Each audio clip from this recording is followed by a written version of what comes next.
Chad, hippos, mangoes, at mga batang misyonero.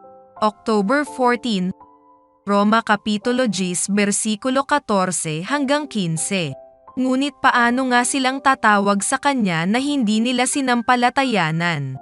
At paano sila sasampalataya sa kanya na hindi nila napakinggan? At paano sila makikinig kung walang mangangaral? At paano sila mangangaral kung hindi sila sinugo? Gaya ng nasusulat, anong ganda ng mga paa ng mga nagdadala ng mabuting balita ng mabubuting bagay. Ang Chad ay isang landlocked na bansa na matatagpuan sa gitna ng Africa. Dito ay nakatayo ang Bear Adventist Hospital, ang tanging pasilidad ng healthcare sa rehiyon. Ang pamilyang Netteberg ay isang pamilyang misyonero. Habang ang hospital ay pinangangasiwaan nina Dr. Olen at Danny Netteberg, ang kanilang mga batang anak ay mga misyonero din. Sa kabila ng kanilang murang edad, ang mga batang Netteberg ay masigasig din sa pagbabahagi ng mabuting balita ni Jesus sa mga nakakaharap nila. Ang 6 na taong gulang na si Juniper ay may malambot na puso para sa mga hayop. Gustong-gusto niya kapag dinadalhan siya ng mga tao sa kanilang lugar ng mga alagang hayop.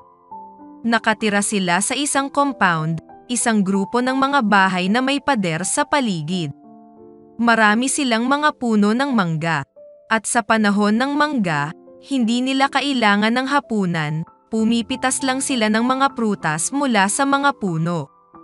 Kasama ang kanilang ina, namamahagi siya ng mga damit at kumot ng sanggol sa mga bagong ina habang ibinabahagi ang mensahe ni Jesus.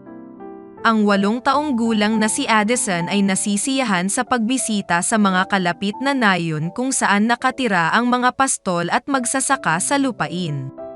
Sa Sabbath naman, ang pamilya ay sumasakay sa truck at naglalakbay patungo sa malalayong nayon para sambahin ang Diyos sa ilalim ng malaking puno ng mangga.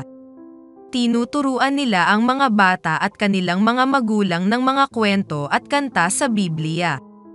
Ang 10 taong gulang na si Zane ay mahilig lumangoy sa malapit na ilog kapag tag-araw.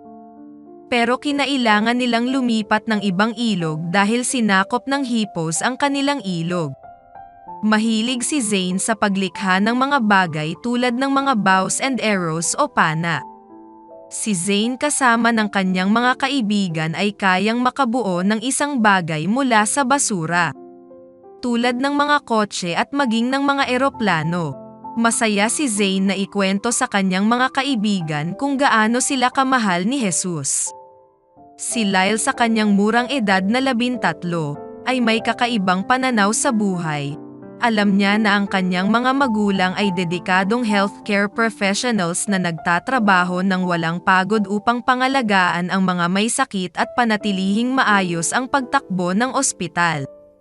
Ngunit hindi lang iyon. Ang kanilang ama ay kanilang guro sa kanilang bahay paaralan kahit sa kabila ng mabigat na mga tungkulin na kanilang ginagampanan. Si Lyle at ang kanyang pamilya ay nakatagpo ng kagalakan at kasiyahan sa kanilang pang-araw-araw na gawain. Masaya ang buong pamilya habang naglilingkod sa kanilang nasasakupan. Nais nilang ipaalam sa lahat ng tao doon ang tungkol sa pag-ibig ni Jesus. Alam nila na ang lahat ay posible basta magtiwala lamang sila sa Diyos at sumunod sa Kanya. Ang pagsuporta sa ministry at pagpapalaganap ng mensahe ng pag-ibig ng Diyos kahit sa mga liblib na lugar na hindi pa naabot ay posible lamang kapag tayo ay nakikiisa sa gawain ng simbahan. Kapag nagbibigay tayo ng ikapo at pinahihintulutan nating ipamahagi ang ating mga offering gaya ng iminumungkahi ng combined offering plan, ay hindi lamang tayo nakakatulong na suportahan ang pamilya ni Lyle sa kanilang misyon na ibahagi ang mabuting balita ng pag-ibig ni Jesus, sinusuportahan din natin ang 400 na pamilyang misyonero sa buong mundo.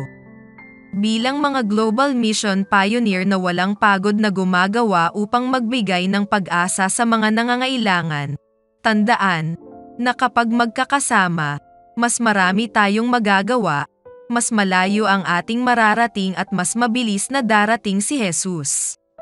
Naway ilagay natin sa huli ang ating mga hangarin, at unahin ang Diyos.